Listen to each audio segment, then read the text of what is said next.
Walang pahinga para sa tulad nitong dalaga na naka-all white at nakamaong pa.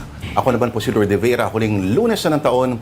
Meron sana ako tanong kung meron pa bang pag-asang makulong ang mga magnanakaw na gonggong, pero alam ko, sayang lang ang panahon. Kaya dito lang tayo where things are all right. Ito na po ang Afternoon Delight. Aanhin mo naman ang kalayaan kung ang alipin ngayon ang siyang mang-aapi kinabukasan. Sa araw na ito, pinagdiriwang po natin ang nagsabi niyan. Hindi ang kanyang kaarawan, kundi ang araw ng kanyang kamatayan. December 30 is Rizal Day, alright? And today, still, Afternoon Delight. May hindi ka binasa doon. Woohoo! First part, yan! Huling araw na ng 2025 at last. Gusto kong sabihin, may your celebrations tonight be a blast. Basta tandaan lang, mag-ingat sa mga papotok, huwag magsindi sa loob ng bahay para safe. Ipotok mo na lang sa labas. Ito na ang programang Dramatic Pag Naka-Light. Ito na po ang Afternoon Delight.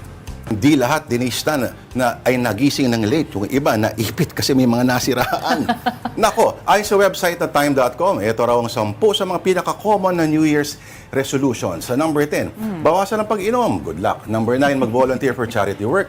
8, bawasan ng stress. 7, bumiyahe. 6, more bonding time sa pamilya. 5, bayaran ng utang at magtipid ng pera. 4, kumain ng mas masustansya at magjeta. Good luck dyan. 3, matuto ng isang bagong kaalaman o skill. Number 2, itigil ang pagyoyosi. At sa naman, number 1, magbawas ng timbang at gawing fit ang katawan.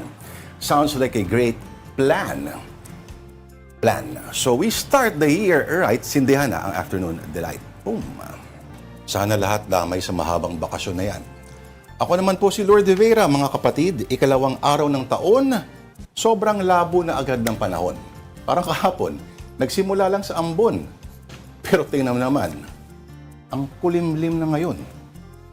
Somewhere in your heart that never goes out is a light. Ito na po ang Afternoon Delight.